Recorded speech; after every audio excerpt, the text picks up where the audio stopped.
Tengo un amigo a quien recuerdo especialmente, cuyo nombre me llena de respeto y admiración y de quien he aprendido, más que de ninguna otra persona.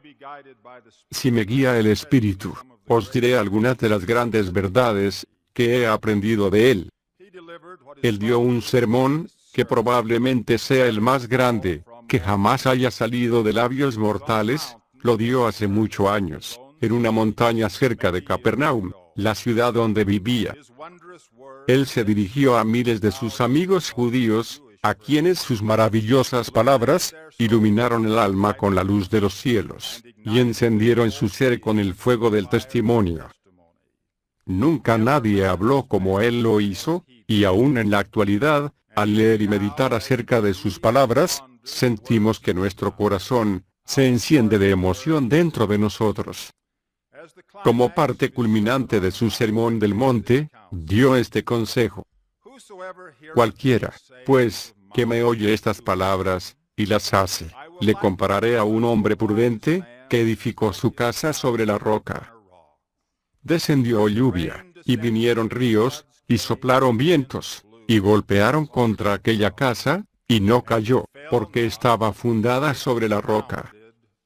Pero cualquiera que me oye estas palabras y no las hace, le compararé a un hombre insensato, que edificó su casa sobre la arena.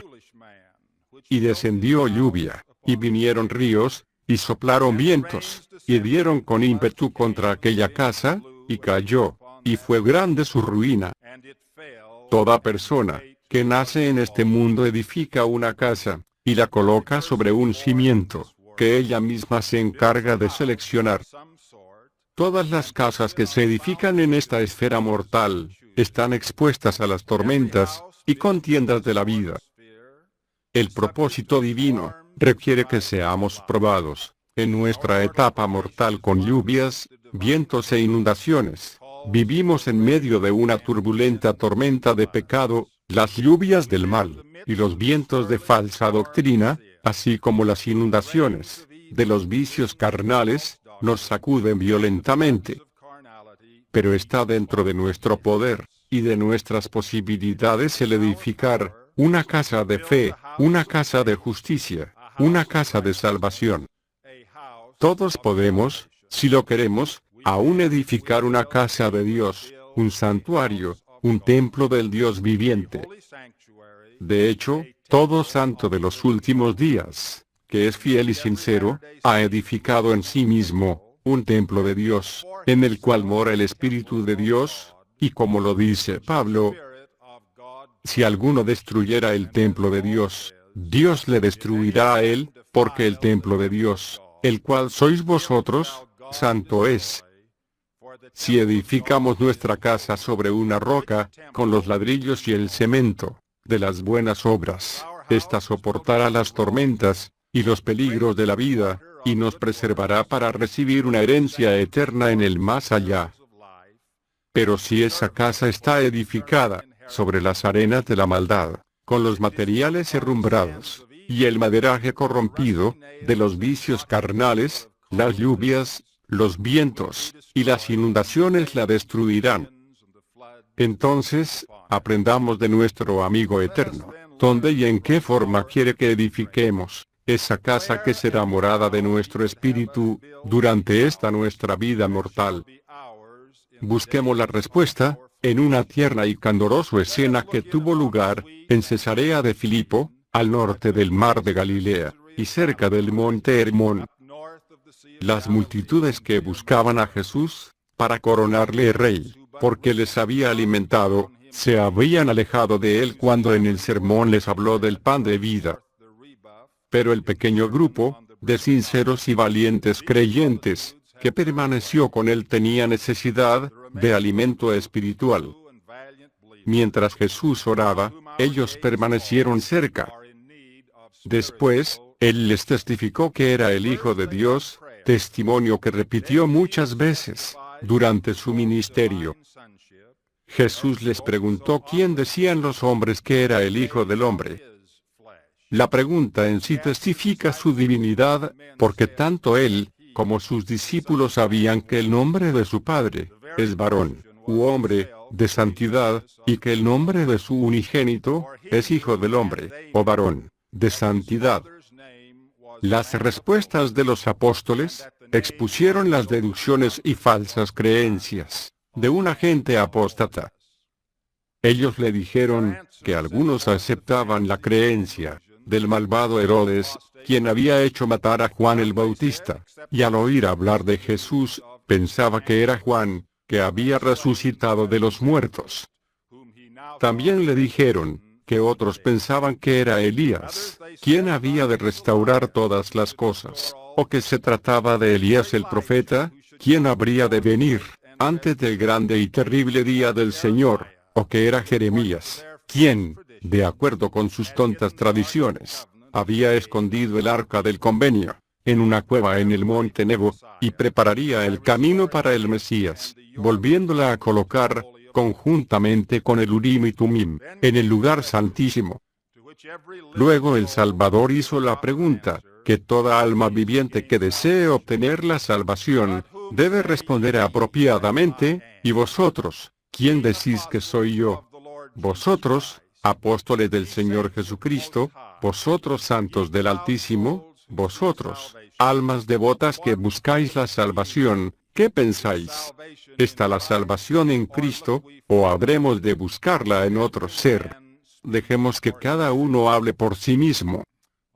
En esta ocasión, primero Simón Pedro, y luego todos los demás clamaron, «Tú eres el Cristo, el Hijo del Dios viviente.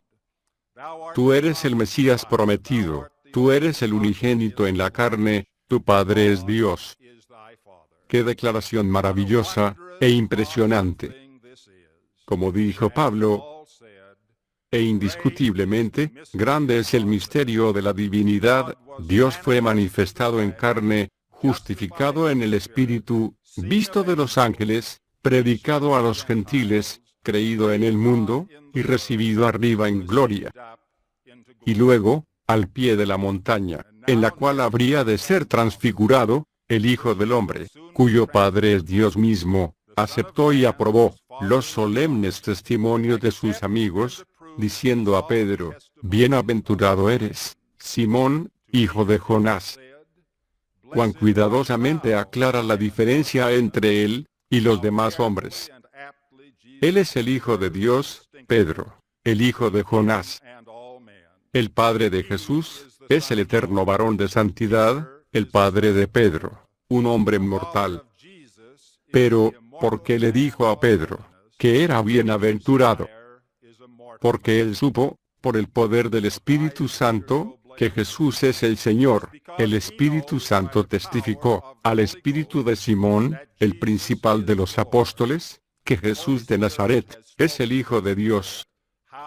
Bienaventurado eres, Simón, hijo de Jonás, dijo Jesús, porque no te lo reveló carne ni sangre, sino mi Padre que está en los cielos.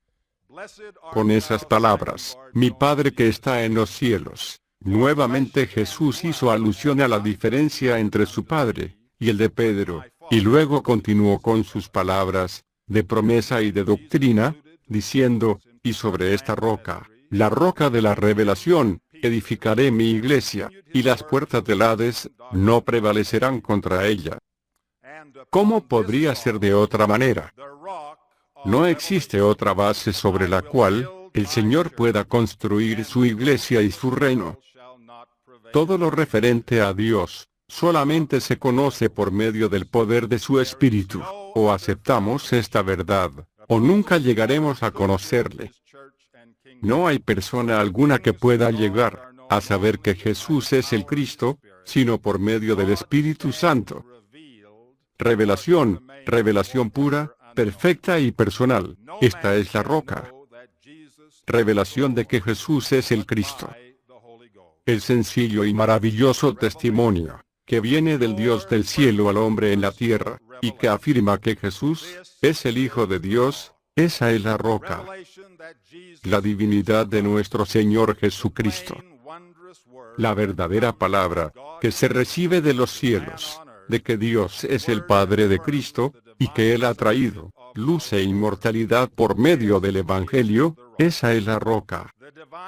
El testimonio de nuestro Señor. El testimonio de Jesús, que es el espíritu de profecía, esa es la roca. Todo esto es la roca y aún más. Cristo mismo es la roca de eternidad, la roca de Israel, la base sólida y segura. El Señor es nuestra roca. Nuevamente oímos la voz de Pablo que dice: porque nadie puede poner otro fundamento que el que está puesto, el cual es Jesucristo. Así que ya no sois extranjeros, sino miembros de la familia de Dios, edificados sobre el fundamento de los apóstoles y profetas, siendo la principal piedra del ángulo Jesucristo misma. Al meditar acerca de todas estas verdades, y comprender su verdadero significado, oímos otra vez la exhortación de nuestro antiguo apóstol amigo que dice: examinaos a vosotros mismos, si estáis en la fe, probaos a vosotros mismos. Y así nos preguntamos, ¿prevalecerán contra nosotros las puertas del infierno? Si edificamos nuestra casa de salvación sobre la roca de la revelación personal, si la edificamos sobre la verdad revelada, de que Jesús es el Cristo, si la edificamos poniéndolo a Él como cimiento, puesto que es la roca eterna, nuestra casa prevalecerá para siempre. Si nos dejamos guiar por el espíritu de revelación, durante este período mortal, podremos sobrellevar todas las tormentas y vicisitudes que nos aquejen. Si tenemos nuestros cimientos sobre la roca, podemos adorar al Padre, en el nombre del Hijo, y por el poder del Espíritu Santo. Si tenemos nuestros cimientos sobre la roca, sabemos que la salvación llega por medio de la gracia de Dios a todos los que creen en el Evangelio y obedecen los mandamientos. Si tenemos nuestros cimientos sobre la roca, abandonamos las cosas del mundo, nos alejamos de todo lo carnal, y llevamos una vida justa y recta. Si tenemos nuestros cimientos en la roca, las puertas del infierno no prevalecerán contra nosotros, y mientras permanezcamos en nuestra casa de fe, seremos protegidos cuando caigan las lluvias del mal, soplen los vientos de las falsas doctrinas, e inunden los vicios carnales a nuestro alrededor.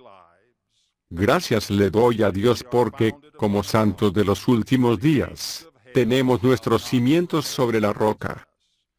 Por eso es que aquellos que son fieles entre nosotros, oyen una dulce voz de serena certeza diciendo: de modo que si edificas mi iglesia sobre el fundamento de mi evangelio, y mi roca, las puertas del infierno no prevalecerán en contra de ti.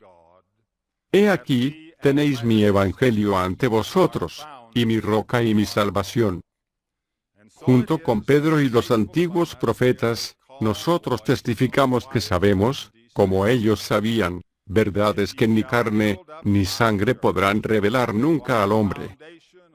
Por medio del poder del Espíritu Santo, nosotros sabemos que Jesucristo es el Hijo de Dios, y que fue crucificado por los pecados del mundo. Dios nos conceda ser fieles a aquel que es el único cuyo nombre nos trae la salvación. Él es nuestro amigo, nuestro Señor, nuestro Rey, nuestro Dios y nuestra roca.